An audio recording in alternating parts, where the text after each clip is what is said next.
Merci, merci. Merci, merci. Merci Pamela. Merci également Maïssa, le frère Maïssa. Bon, chez nous au PDS, nous nous appelons frères et sœurs. Donc je vous remercie tous, mes frères et sœurs, d'être venus nombreux. Je puis vous assurer qu'une mobilisation de cette nature est difficile aujourd'hui à obtenir, y compris par Macky Sall lui-même. Donc, que vous soyez venus aussi nombreux traduit quelque part à la fois une angoisse, mais également une espérance. L'angoisse d'une situation nationale critique, dure, mais également l'espérance d'une aube nouvelle et l'espérance qu'on revienne le plus tôt possible au pouvoir.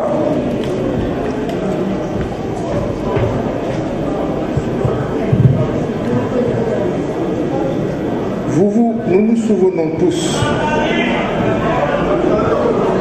Ah. Merci.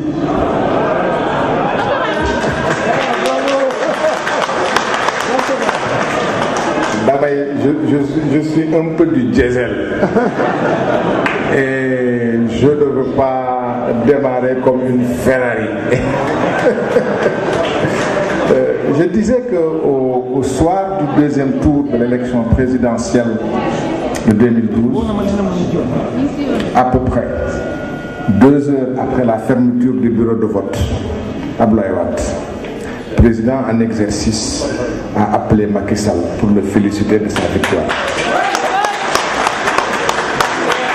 C'était une nouvelle démonstration de l'exemplarité de la démocratie sénégalaise, qui aura à cet instant fait la remarquable prouesse d'avoir élu 3 présidents de la République, dont 2 qui ont été démocratiquement battus à l'issue d'élections non contestées. La passation de pouvoir s'est déroulée début avril sous les meilleurs auspices entre Macky Sall, président élu, et Abdoulaye Wade, président sortant. Les Sénégalais auront tous remarqué, pour s'en féliciter, qu'au moment de se quitter, le président sortant a formulé des prières pour la réussite du président sortant en entrant. Et il lui a dit en wolof, talalal say loxo ma ñaanal la. Les Sénégalais seront séduits par les propos tenus par Abdoulaye Wade de ce jour-là aux responsables de son parti, propos rapportés par la presse. Il leur disait de s'abstenir de déconstruire la présidence d'un libéral comme eux pour lui ouvrir les portes d'une possible entente après peut-être 1 ou 2 ans. Comme il disait, ma famille politique libérale pourra alors gouverner pendant au moins 50 ans. Tout le monde se souvient de cette phrase. Tels étaient les propos et l'état d'esprit d'Abdoulaye Wade au lendemain de la passation de pouvoir. Et brutalement, en moins de 10 jours, après cette passation de pouvoir, 2 événements allaient se produire et qui vont constituer le socle de la gouvernance Macky Sall. Premièrement, des collaborateurs de Macky Sall ont publiquement accusé Abdoulaye Wade d'avoir dérobé, en quittant le palais de la République, des tapis, des meubles, des véhicules et autres objets. D'autre part, on en a encore le souvenir. Macky Sall s'est précipité en visite officielle en France, en pleine campagne électorale, pour venir ici signer des accords de défense avec Nicolas Sarkozy. D'aucuns se sont demandé, à juste titre, à quel moment ces accords ont été négociés et par qui. Si l'on sait que des accords de ce genre sont négociés pendant des mois ou des années, mais jamais en 10 jours. Or, c'est en 10 jours que Macky Sall, nouvellement élu, est venu en France pour signer des accords de défense. La suite confirmera les deux socles de la gouvernance de Macky Sall. D'une part, détruire l'œuvre et le parti de Abdoulaye Wade, et d'autre part, devenir le porte-drapeau des intérêts étrangers au Sénégal. Et pour cela, il faut le dire, il mettra à dure épreuve à la fois l'état de droit et la démocratie. Nous nous accordons tous pour dire que l'état de droit, dans l'état de droit se reconnaît par l'existence de lois acceptées et applicables par tous, y compris par l'État. Dans un état de droit, la justice est indépendante et est exercée par des juges non soumis à quelque autre autorité que celle de la loi. Les décisions de justice s'exercent dans les limites de la loi, s'appliquent et s'exécutent même contre l'État, qui devient injusticiable comme un autre. Sous la présidence de Macky Sall, l'état de droit a été mis à rude épreuve et il faut qu'on le dise, la justice est devenue le bras armé du pouvoir exécutif pour liquider l'opposition. Je vais donner quelques exemples. La CREI. La CREI, c'est la Cour de répression de l'enrichissement illicite. Et il faut qu'on se mette dans le contexte pour savoir les conditions et circonstances dans lesquelles la CREI a été créée. Nous sommes en 1980, en décembre 80, pour des raisons qui lui sont propres. L'ancien président de la République, le premier président, Léopold Sédar Senghor, décide de démissionner. Mais avant de démissionner, il modifie la Constitution pour faire du Premier ministre celui qui va exercer le pouvoir en cas de démission. Il démissionne et c'est ainsi qu'Abdou Diouf devient président de la République sans avoir été élu. Il a reçu le pouvoir en 1er janvier 1981, les élections devant se tenir en 1983. Mais Abdou Diouf, manquait de légitimité, c'était un technocrate et qui était contesté par son parti. Vous vous souvenez, pour ceux qui sont les plus âgés ici, une rude attaque a été faite à l'époque contre ce qu'il est convenu d'appeler les barons du Parti Socialiste. Tous les vieux qui avaient, disons, les personnes qui avaient une légitimité historique, une légitimité politique et qui avaient accompagné Senghor. Et le premier à avoir sonné l'alarme, c'était Djiboka, à l'époque, qui avait attaqué rudement ces personnes-là. Et on se posait la question de savoir qui, entre le ministre de l'économie de l'époque et l'autre ministre Babacar Ba et Adrien Senghor, allait prendre le pouvoir.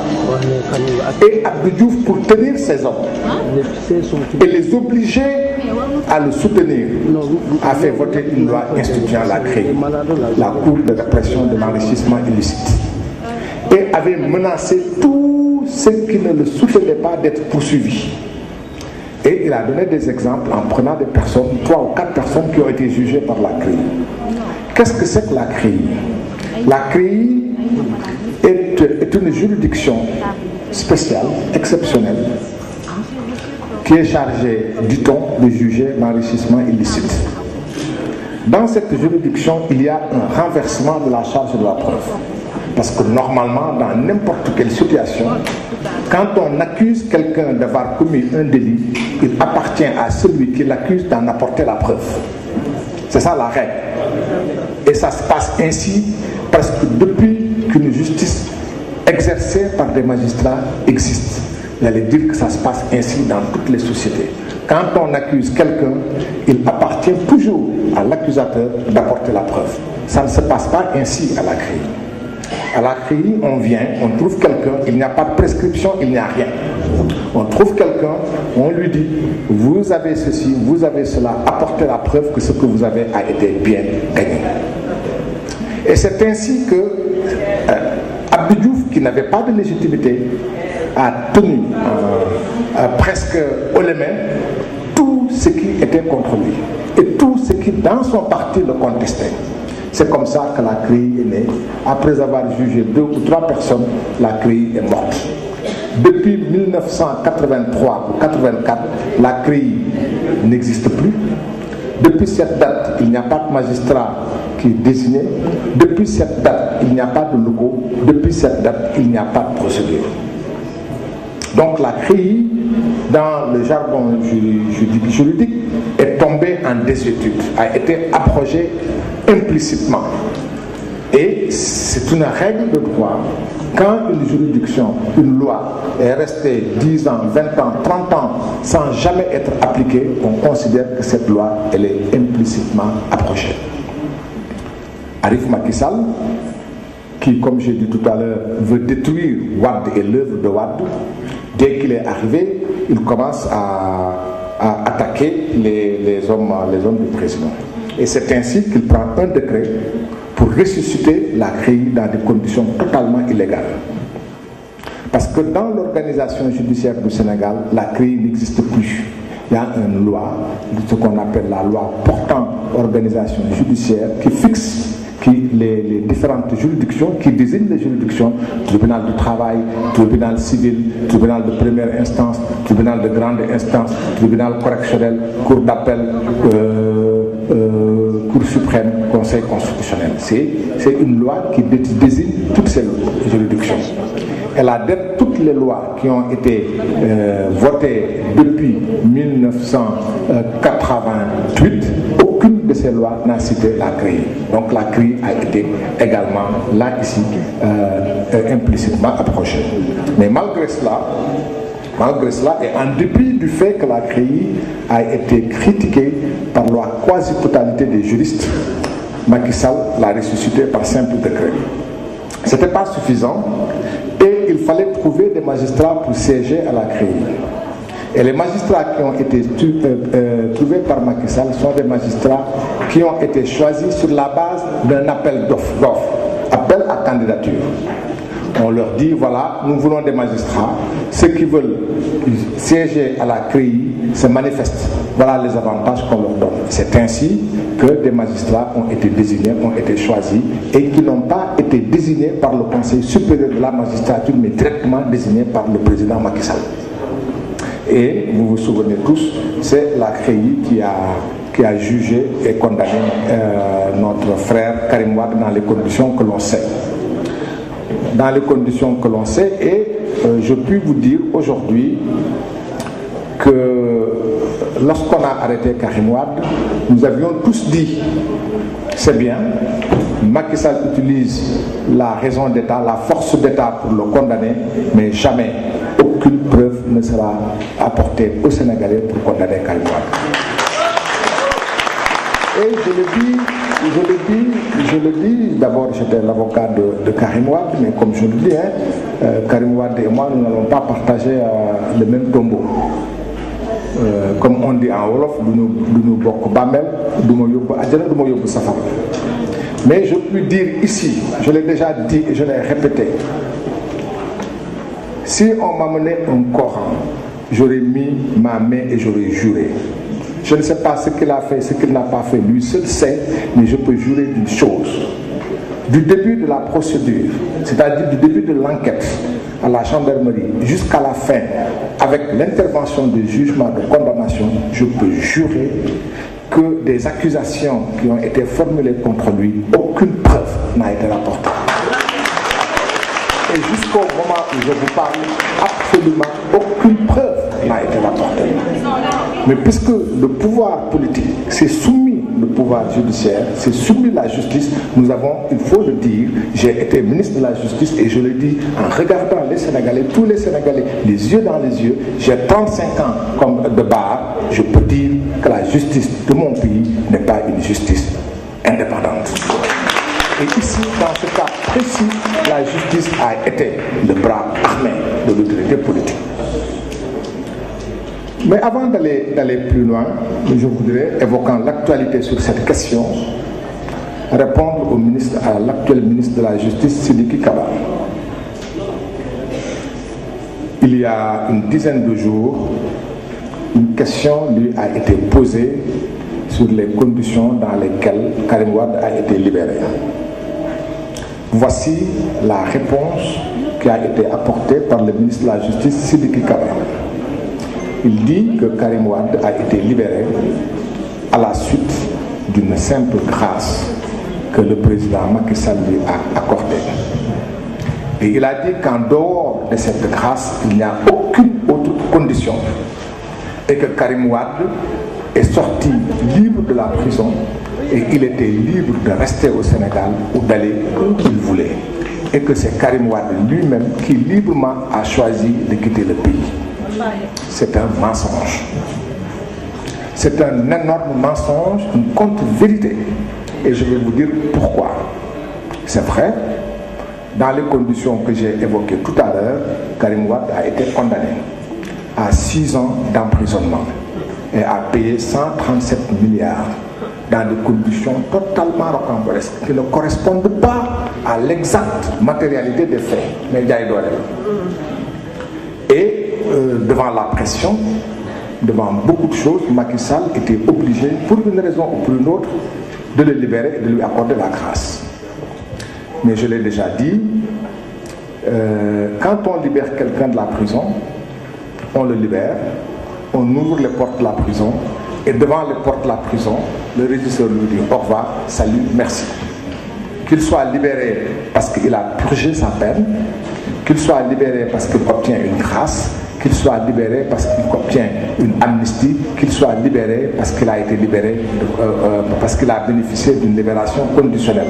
La libération d'un détenu, l'emprisonnement d'un détenu s'arrête devant la grille de la prison. Et quand on le libère à la grille de la prison. Mais avec Karim Wade, ça ne s'est pas passé comme ça. On ne l'a pas libéré aux heures de travail, il a été libéré à 1h du matin. J'ai été en prison, je suis sorti quelques mois avant lui, j'ai fait 3 mois. Et quand j'ai été libéré, on m'a signifié la levée de mon billet d'écoute, parce que j'étais libéré par la justice. On m'a signifié ma levée d'écrou. Devant la grille de la porte, j'ai pris mes affaires, mes amis m'ont attendu et je suis parti. Karim Wade, ça ne s'est pas passé comme ça. On l'a libéré à minuit. On l'a mis dans une voiture, pas dans sa voiture. On l'a mis dans une voiture de l'administration pénitentiaire. La voiture était conduite par un chauffeur de l'administration pénitentiaire, un chauffeur de l'État. À côté de lui, il y avait le directeur de la prison. À côté du directeur de la prison, il y avait le directeur de l'administration pénitentiaire. Derrière le directeur de l'administration pénitentiaire, il y avait le commissaire central de Dakar. Et entre eux, Karim Wade. Il dit, je veux passer chez moi. On lui dit, tu ne passes pas la nuit chez toi. Il dit, je veux aller à Touba, rendre visite à mon marabout et le remercier. On lui dit, tu ne vas pas à Touba. Il est conduit directement à l'aéroport. De la prison, on est venu lui faire un passeport. Vous êtes tous là. Une bonne partie sont des Sénégalais venant de Dakar. Donc il y a un passeport. Tout le monde sait que pour un passeport, on va soit à la police, soit au consulat. Mais personne parmi vous n'est resté chez lui et que le passeport est venu, et l'équipe qui fait le passeport est venue le trouver chez lui. Karim Wade, l'équipe du ministère de l'Intérieur a fait le déplacement avec le matériel. On l'a photographié dans la prison. On lui a pris les empreintes digitales dans la prison et on lui a délivré son passeport normal alors qu'il était dans la prison. C'est comme ça qu'il est allé à l'aéroport, et à l'aéroport il a trouvé un colonel de la gendarmerie. Tous étaient là. On l'a mis dans un avion. Il a eu quand même le temps de dire au revoir à quelques-uns de ses amis, dont ses avocats. Le directeur de la prison était là à la coupée de l'avion. Le directeur de l'administration pénitentiaire, le commissaire central, le directeur de la légion locale. Et quand l'avion a fermé ses portes, et quand l'avion a atterri, ce n'est qu'en ce moment-là qu'ils sont partis. Était-il libre? Donc le ministre n'a pas dit la vérité, c'est une contre-vérité. Et quand il est sorti de prison, Il n'a pas dormi chez lui, il n'a pas passé une seule nuit chez lui. Il a dit, je ne quitte pas sans aller à Touba et remercier mon marabout. Il n'est pas allé à Touba. On est allé négocier avec le guide qui lui a envoyé son fils, qu'il a attendu dehors dans une maison pour prier pour lui. Voilà les conditions dans lesquelles il est sorti. Qu'est-ce qui s'est passé? Vous savez tous, hein, pour quelques-uns, nous avons ceux qui aiment le cinéma, en tout cas les gens de ma génération, quand on allait voir les films westerns, nous on les appelait films Cowboy Bandit. Cowboy Bandit, vous savez tous, quand on vous prend par surprise de dos, on prend un pistolet, main en l'air, hands up. Vous savez ce que c'est. Chez mes parents Poula, vous savez aussi ce que ça veut dire Adou Kalpe. Karim, on lui a fait du Adou Kalpe. On lui a dit, on va te libérer. Voici les conditions dans lesquelles tu vas être libéré, à prendre ou à laisser. Si tu acceptes, ok. Si tu n'acceptes pas, tu restes en prison. Moi, j'estime que Karim est plus libre et plus utile dehors que dedans. Voilà la vérité. C'est ça la stricte vérité. En dehors de ça, tout le reste, c'est spéculation. Souvenez-vous, après j'en aurais terminé sur cette question, sur cette parenthèse. Lorsque un moment, quelqu'un a dit, est-ce qu'il n'y a pas eu deal? La première personne à avoir répondu à cette attaque, c'est le porte-parole du Khalife général des Mourides, Serigne Bass Abdou Khadre. Et qu'est-ce qu'il a dit? Nous l'avons tous entendu. Il a dit que pour la libération de Karim, le Khalife est intervenu et le Khalife n'intervient pas, n'intervient jamais dans des affaires de deal. Je n'en dirai pas plus. On peut retenir donc que sur cette question, le gouvernement du Sénégal a caché la vérité sur ce qu'il a fait. Je continue, je laisse la CREI pour dire comment on a utilisé la justice pour obtenir la liquidation d'un adversaire politique.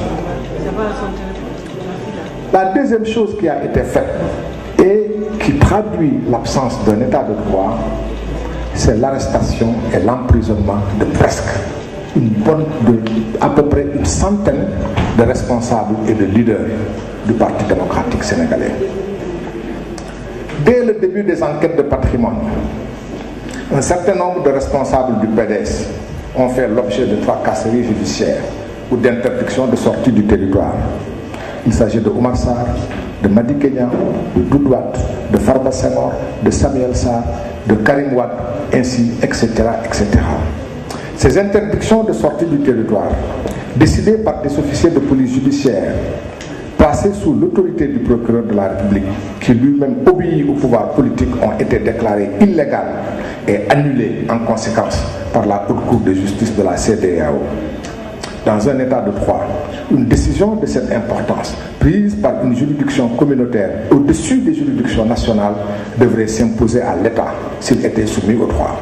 Mais sous Macky Sall, le Sénégal a violé ses propres engagements internationaux pour des raisons de liquidation d'opposants. Outre ces interdictions, une cinquantaine de responsables et militants du parti ont été arrêtés, emprisonnés, jugés, condamnés ou mis en liberté. Je vais vous les citer. Le premier, je le cite parce qu'il est là parmi nous, c'est Mamadou Lamine Massali. Il a été arrêté, emprisonné, jugé et condamné. Baragay était le secrétaire général de l'Union des jeunesses travaillistes et libérales. Il a été arrêté, emprisonné, jugé et condamné à 6 mois d'emprisonnement ferme pour offense au chef de l'État. Il a été remplacé pour Toussaint Manga, qui lui-même a été secrétaire général de l'Union des jeunesses travaillistes et libérales à la place de Baragay. Il a été arrêté, emprisonné, jugé et condamné à 6 ans d'emprisonnement ferme pour actes et manœuvres de nature à troubler l'ordre public. Victor Diouf, qui est le secrétaire général du mouvement des élèves et étudiants libéraux, a été arrêté, emprisonné, jugé et condamné pour actes et manœuvres de nature à troubler l'ordre public et autres actes de vandalisme. Il a été condamné avec une dizaine d'autres jeunes du PDS. Quand on condamne ces personnes-là, on a atteint les jeunesses du Parti démocratique sénégalais. Parce que les jeunesses du Parti démocratique sénégalais, c'est deux composantes. La première composante, c'est l'UJTL en tant que structure. La deuxième composante, ce sont les élèves et les étudiants.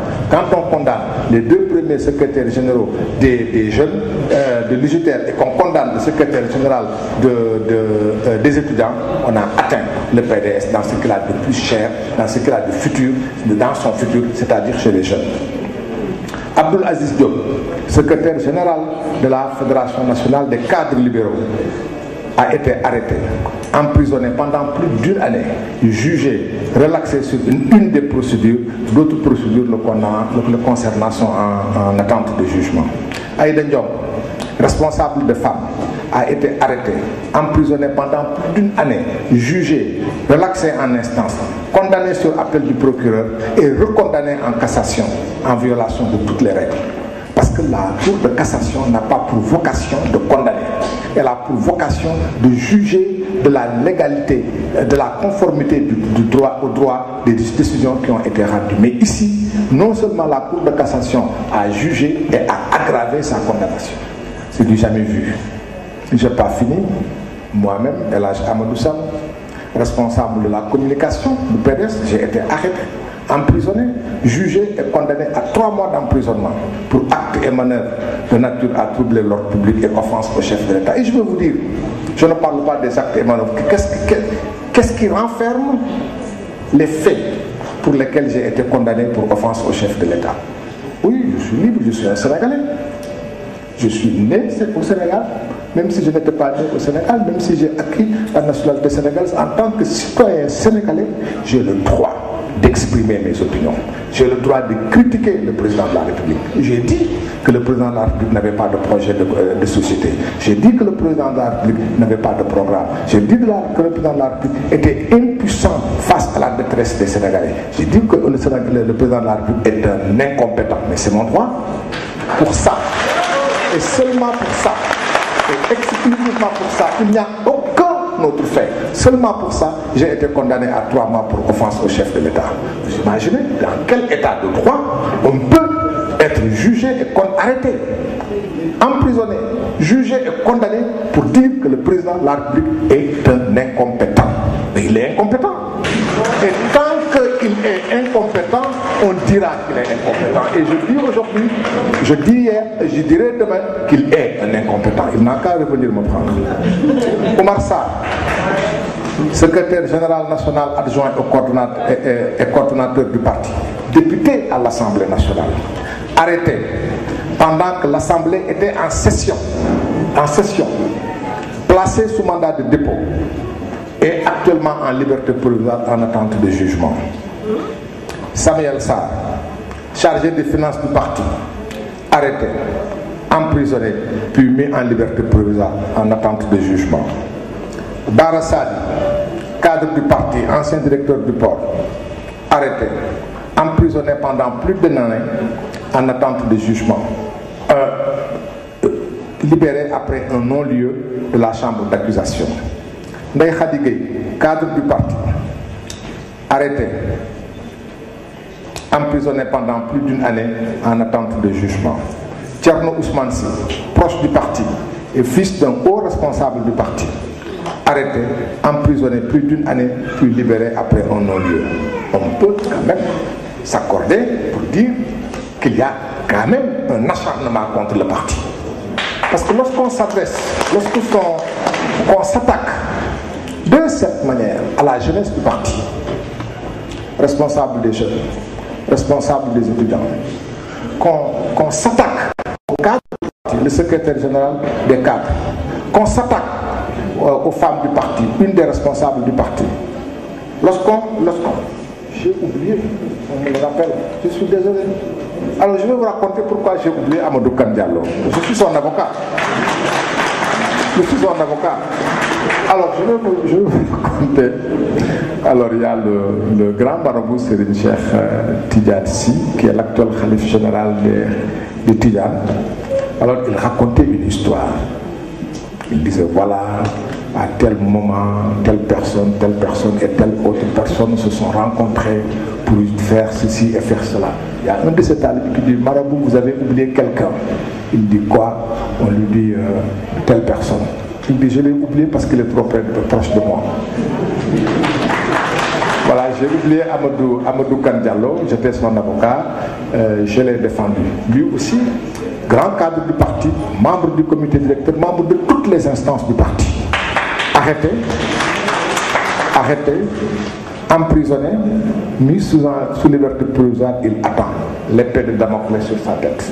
Parce qu'il fut et il est encore un de nos plus énormes débatteurs. Résultat, je le disais tout à l'heure, on ne peut pas dire, quand on s'adresse, quand on s'attaque,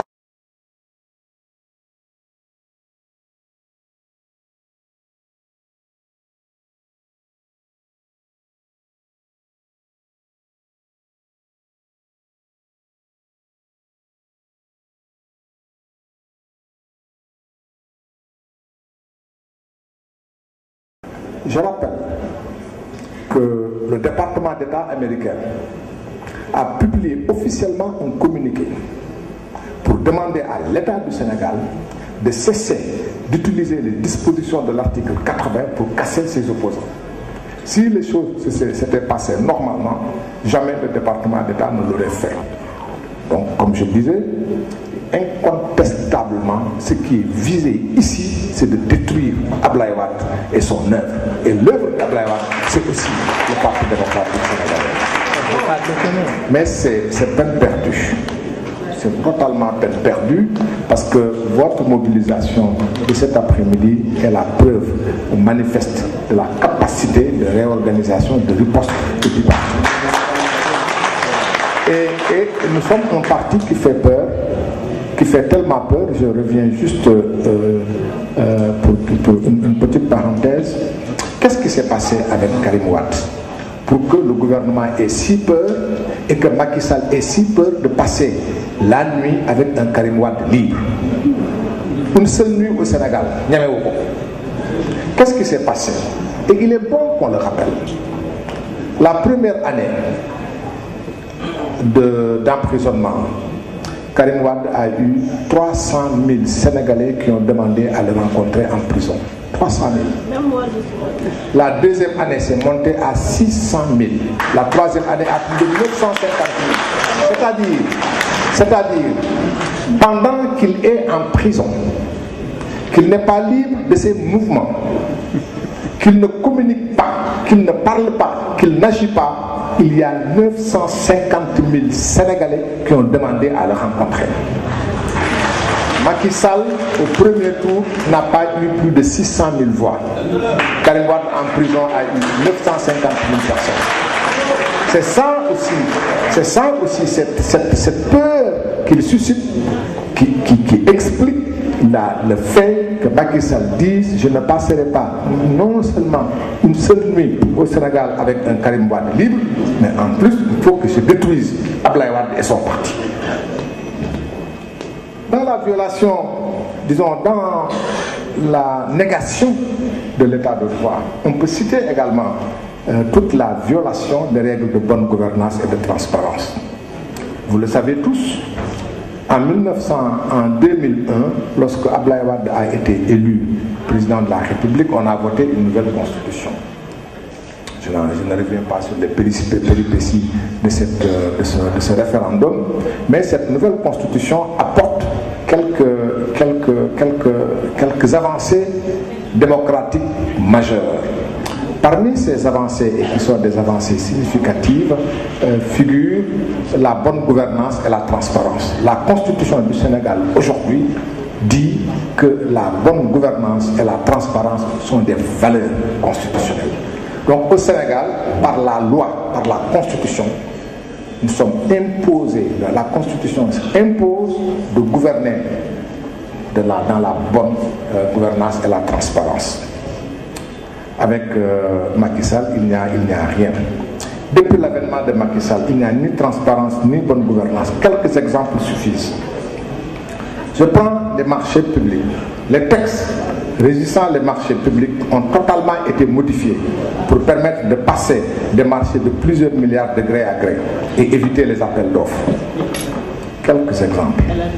Le marché de l'autoroute Ila Touba, montant 500 milliards, a été passé de gré à gré avec une entreprise chinoise qui a été blacklistée. Blacklistée, c'est-à-dire c'est une entreprise chinoise qui a été reconnue comme une entreprise qui pratique la corruption. C'est pour cette raison que dans certains pays, cette entreprise a été blacklistée. Merci beaucoup. Merci.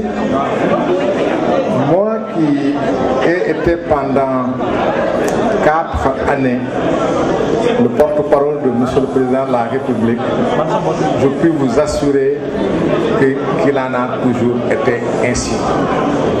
C'est à la fois de l'enthousiasme qu'il suscite, mais aussi un énorme magnétisme.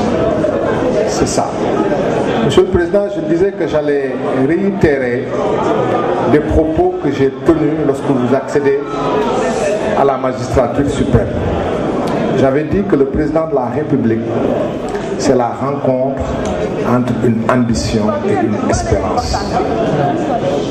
Et votre ambition, l'ambition de faire de notre pays un pays libre, un pays travailleur, un pays qui avance, cette ambition a plusieurs fois rencontré l'espérance du peuple sénégalais à son devenir et son adhésion à votre ambition. Et ceci explique cela. Je disais donc que notre pays, avec la Constitution de 2001, a adopté, sous l'impulsion de son président de la République, Abdoulaye Wade,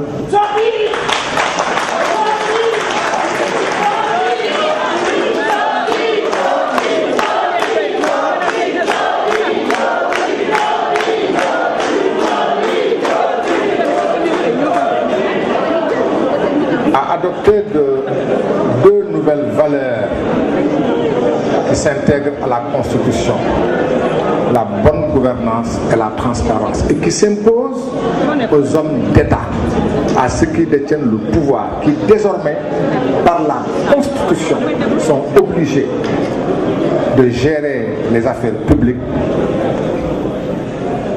dans la bonne gouvernance et la transparence. Et ceci exclut qu'on généralise les marchés de gré à gré.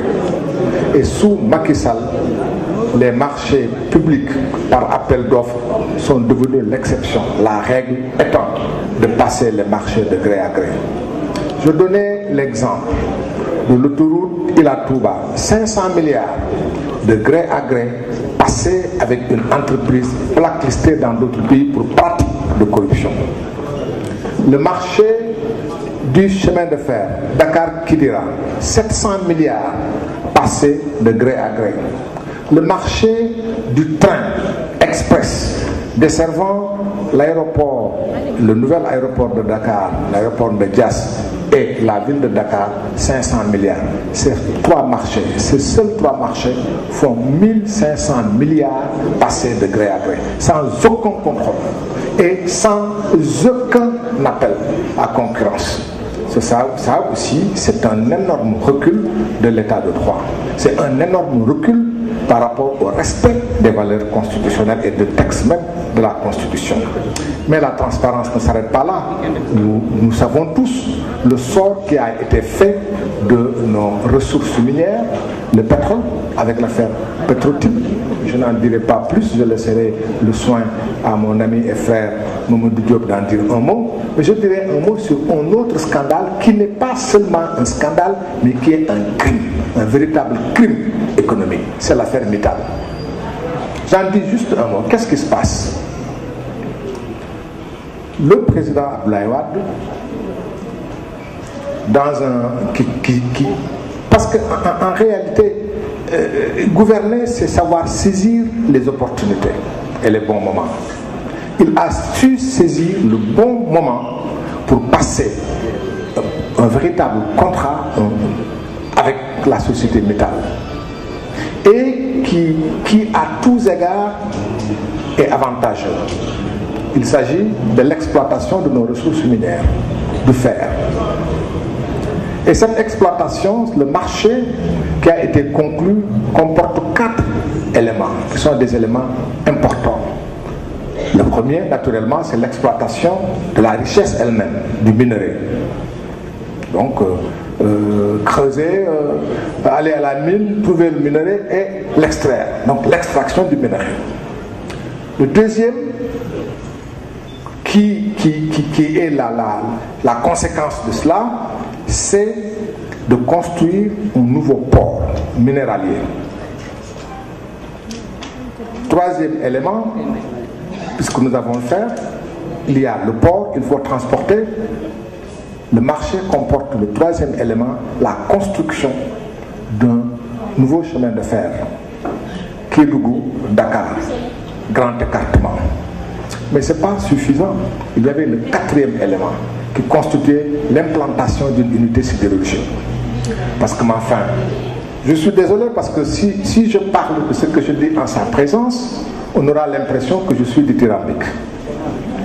Mais ce que je dis, c'est ce que j'allais dire, qu'il fut là, qu'il ne fut pas là. Parce qu'il a compris une chose, c'est un économiste. Monsieur le Président, je ne suis pas un économiste. Mais, comme disent les Américains, je suis très involve, intéressé par les questions économiques. Comme économiste, il se réclame d'une école. Il est néo-keynésien. Le néo-keynésien, pour lui, c'est important de faire des infrastructures. C'est important de lancer des grands travaux. Parce que ça engendre de la main-d'œuvre. Beaucoup de main-d'œuvre.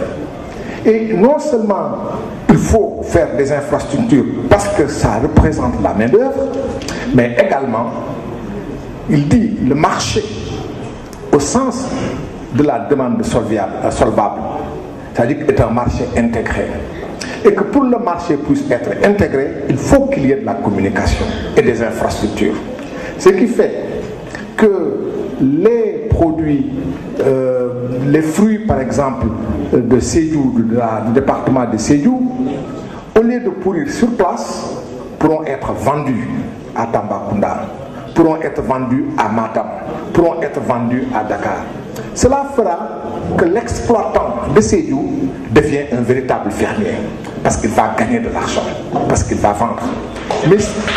Mais s'il gagne de l'argent et s'il vend, il n'a plus besoin de quitter Sédhiou. Il reste sur place, il crée une zone de développement. Mais en même temps, celui qui est à Kédougou, qui n'a pas de poisson, mais qui a de la viande, peut, quand un camion vient à Kédougou pour y vendre des mangues, le même camion quittera Kédougou avec de la viande pour Sédhiou. Ainsi de suite. C'est ça le marché national au sens de la demande solvable. Et c'est ça aussi qui explique qu'il faut qu'il y ait des grands travaux. Donc les grands travaux, les infrastructures ont cette double fonction. Une fonction de création de main-d'œuvre, mais une fonction d'intégration.